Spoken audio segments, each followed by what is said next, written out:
Abandono total.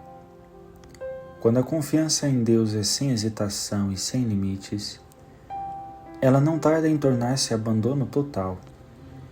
Sabendo de fato a alma cristã que Deus não quer outra coisa senão o seu bem, e que tudo é disposto e guiado pela sua mão infinitamente provida e sábia, não deixa de confiar-se nele plenamente, com todos os seus interesses e as suas aspirações, a fim de que faça dela tudo o que quer.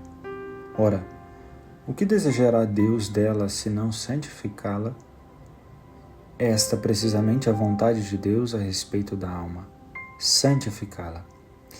Eis, portanto, a razão última daquela profunda sentença de Dom Marello que disse: o abandono total à providência constitui o mais alto grau de perfeição. Porquanto mais uma alma se abandonar ao Senhor, tanto mais o Senhor a tornará santa e perfeita. E se ela se abandonar nele totalmente, ele a santificará inteiramente, conferindo-lhe aquele grau de amor e de perfeição que na sua infinita bondade lhe destinou. Dom Marello cuidava continuamente de inculcar no ânimo de seus discípulos esta firme persuasão: que o nosso progresso espiritual se dá em proporção ao nosso abandono em Deus e à sua ação santificadora, que se exerce sobre nós em toda circunstância e mediante todos os acontecimentos, também nos mais desagradáveis e contrários em aparência, pois tudo que é disposto por mão providente coopera para nosso bem verdadeiro, que é a santificação da nossa alma. Repitamos sempre: tudo coopera para o bem, também nas mínimas coisas, como a experiência nos tem ensinado de longo tempo. Por isso, ele aconselhava o abandono pleno à direção do Espírito Santo e à vontade santificadora de Deus, exortando: sede dóceis às inspirações do Espírito Santo, deixando-vos conduzir por ele em todas as coisas. Dizei ao Senhor: eu sou todo vosso e não desejo senão que em mim se faça a vossa santa vontade. Não é, pois, a linguagem própria do verdadeiro e perfeito abandono? Aceitemos, exortava ele ainda, as consolações e as dores que nos envia Deus com o espírito de profunda sujeição à sua vontade. E fez sua a bela máxima de São Francisco de Sales: nada pedir, nada recusar. Aceitemos com ímpeto generoso, assim ensinava, todas as cruzes, humilhações, contrariedades, desilusões com as quais quererá Deus visitar-nos, e não nos recusemos também àquela paz, aquele repouso interior, aquelas consolações com as quais queira Deus alegrar-nos.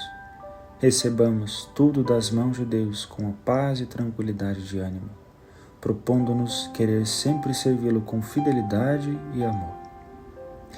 Às vezes, nós nos lamentamos porque as coisas não vão como deveriam e pensamos que se fossem ao contrário, deste ou daquele modo, seria muito melhor e tiraríamos maior proveito para nosso espírito. É este um grande engano, contra o qual nos precaveu o nosso fundador, assegurando-nos que o Senhor quer sempre o nosso bem. Ora, assim como todas as coisas são dispostas e guiadas por Ele, nós devemos pensar que elas não poderiam ir melhor para nós e, portanto, devemos aceitá-las e utilizá-las assim como se apresentam. A nossa visão é curta, de um palmo, como diz o poeta. Nós devemos pensar que Deus sabe mais do que nós e vê muito melhor aquilo que favorece o nosso desenvolvimento.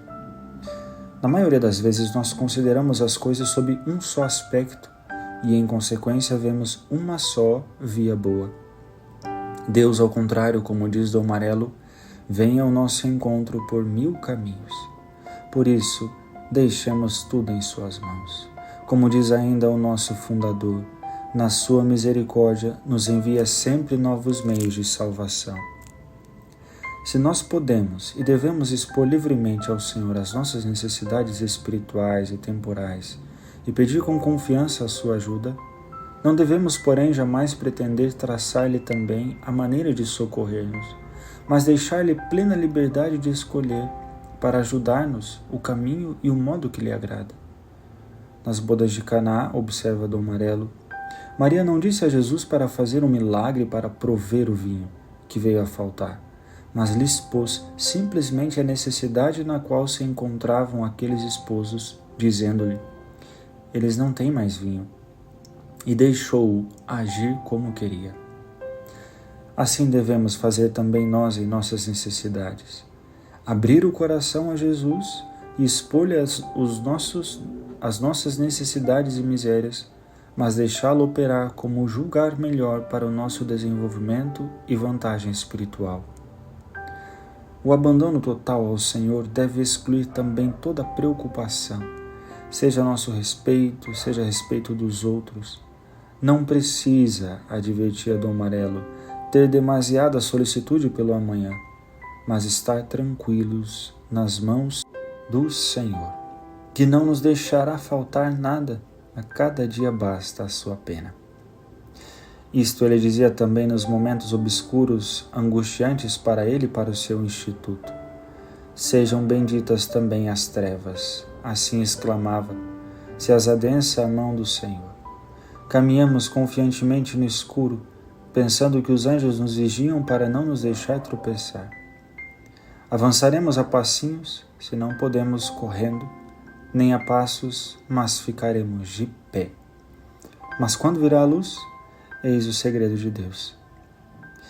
Não lhe agrada, no entanto, que se fizessem demasiados cálculos para o futuro, quase querendo hipotecar o porvir que está nas mãos de Deus, e censurava aquelas que assim faziam, dizendo: e depois, aquilo que Deus quiser. Porque com esses benditos e depois, chegamos a fazer violência às leis providenciais que regem os acontecimentos. E isso não fica bem nem por diversão. Tudo, acrescentava, se vai realizando ao correr do tempo e o tempo está nas mãos do Senhor. E concluía sabiamente: vamos em frente, dia após dia, como Deus quer, e demos graças a Deus por tudo o que Ele determinar.